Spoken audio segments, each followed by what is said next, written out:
ನಮಸ್ಕಾರ ಸ್ನೇಹಿತರೆ, ಇವತ್ತು ರಾಜ್ಯದಲ್ಲಿ ದೊಡ್ಡ ಸುದ್ದಿಯೊಂದು ಹೊರಬಿದ್ದಿದೆ.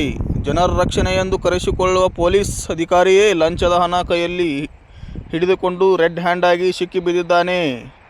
ಹೌದು ಸ್ನೇಹಿತರೆ, ಬೆಂಗಳೂರಲ್ಲಿ ಲೋಕಾಯುಕ್ತ ಪೊಲೀಸರು ಮಾಡಿದ ದಾಳಿಯಲ್ಲಿ ಒಬ್ಬ ಪೊಲೀಸ್ ಇನ್ಸ್ಪೆಕ್ಟರ್ ಬಿಲ್ಡರ್ ಒಂದಿಗೆ 4 ಲಕ್ಷ ರೂಪಾಯಿ ಲಂಚ ಸ್ವೀಕರಿಸುತ್ತಿದ್ದಾಗಲೇ ಸಿಕ್ಕಿಬಿದ್ದಿದ್ದಾನೆ.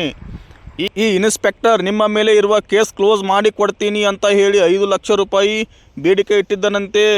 ಅದರಲ್ಲಿ ಈಗಾಗಲೇ 1 ಲಕ್ಷ ರೂಪಾಯಿ ಮುಂಗಡವಾಗಿ ಪಡೆದಿದ್ದಾನೆ ಅನ್ನೋ ಆರೋಪ ಇದೆ. ಇದರಿಂದ ಬೇಸತ್ತ ಬಿಲ್ಡರ್ ನೇರವಾಗಿ ಲೋಕಾಯುಕ್ತರಿಗೆ ದೂರು ಕೊಟ್ಟಿದ್ದಾನೆ. ದೂರು ಬಂದ ಕೂಡಲೇ ಲೋಕಾಯುಕ್ತ ಪೊಲೀಸರು ಪ್ಲಾನ್ ಮಾಡಿ ಇದೀಗ ಈ ಪ್ರಕರಣ ರಾಜ್ಯಾದ್ಯಂತ ದೊಡ್ಡ ಚರ್ಚೆಗೆ ಕಾರಣವಾಗಿದೆ. ಜನ ಹೀಗೆ ಕೇಳ್ತಿದ್ದಾರೆ, ಕಾನೂನು ಕಾಪಾಡಬೇಕಾದವರೇ ಲಂಚ ತಗೊಂಡ್ರೆ ಜನಸಾಮಾನ್ಯರು ಎಲ್ಲಿ ಹೋಗಬೇಕು? ಲೋಕಾಯುಕ್ತ ಇಲಾಖೆ ಹೇಳ್ತಿದೆ, ಭ್ರಷ್ಟಾಚಾರ ಮಾಡಿದವರು ಯಾರೇ ಆಗಿರಲಿ ಅವರು ತಪ್ಪಿಸಿಕೊಳ್ಳಲು ಸಾಧ್ಯವಿಲ್ಲ. ಸ್ನೇಹಿತರೆ, ನಿಮ್ಮ ಅಭಿಪ್ರಾಯ ಏನು? ಕಮೆಂಟ್ನಲ್ಲಿ ತಪ್ಪದೇ ಬರೆಯಿರಿ. ಇಂತಹ ಸತ್ಯ ಘಟನೆಗಳು